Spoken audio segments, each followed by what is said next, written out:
take on big tech, posting on Twitter, quote, "Have you been censored by big tech? Have your First Amendment freedoms been taken away? We want to hear from you. Tell us how the big tech monoliths have stifled your right to freedom of speech at takeonbigtech.com now."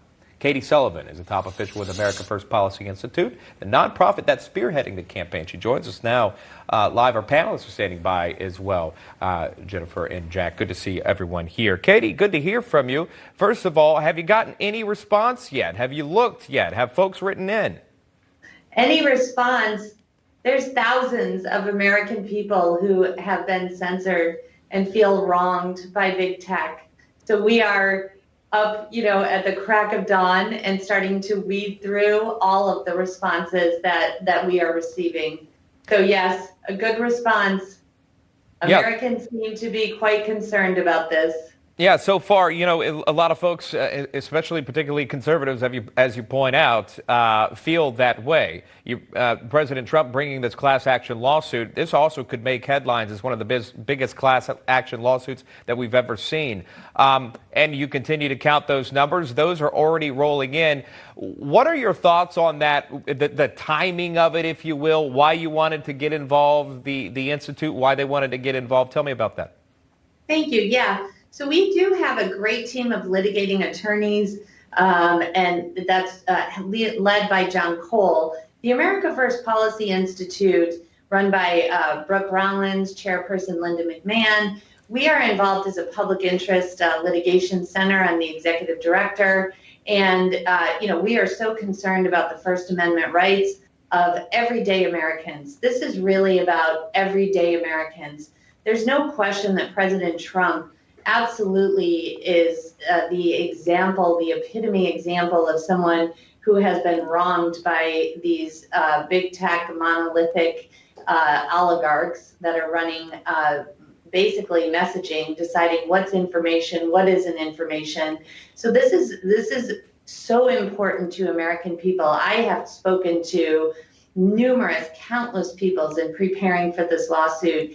And I can tell you it's impersonal to them. They have been hurt by totally biased and arbitrary censorship. And that's why the America First Policy Institute is involved, because this is a true public interest. By the way, there's a little sarcasm when I asked you at first if anyone signed up. Obviously, tens of thousands of people are going to be interested in getting involved in this. I want to bring in Jack Kingston on this one because it is interesting. Here you've got private entities, right? You've got these companies, and that's the argument. These are private companies. There's an argument about repealing or replacing or revising Section 230 about it. But let's acknowledge where we are today. That is the public square of modern times, yes. Facebook and Twitter.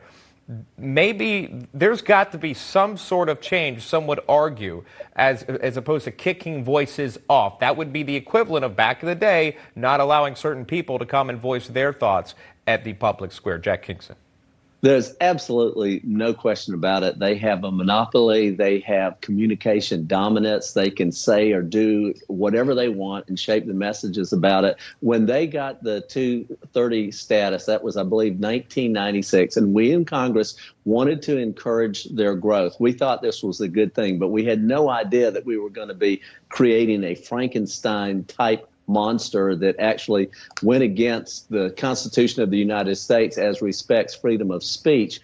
They are the town square, Sean. You're absolutely right. And for us to hide as Republicans, for us to hide behind, well, they're private companies, that's ridiculous. They're doing this because we gave them the law. We need to take that privilege away from them and create a lot more competitions. There should be 30 or 40 different type Facebook platforms that people can go to. And that's the way the web page started out. If you were interested in one topic, you could go there. But now they're controlling this information. I've seen it over and over again. Katie, I'm going to put my application in there. I was unable to tweet anything about Hunter Biden in October, and so I'm with you. All right, Jen Kearns, I got 30 seconds for you. Well, yeah, Sean, the polling on this is striking, and it supports everything that America First is suggesting here. Here's the stunner. More than 50% of Americans don't trust big tech anymore, and that includes the brand names Facebook, Amazon, and even Google. Americans don't even trust that a Google search will be fair.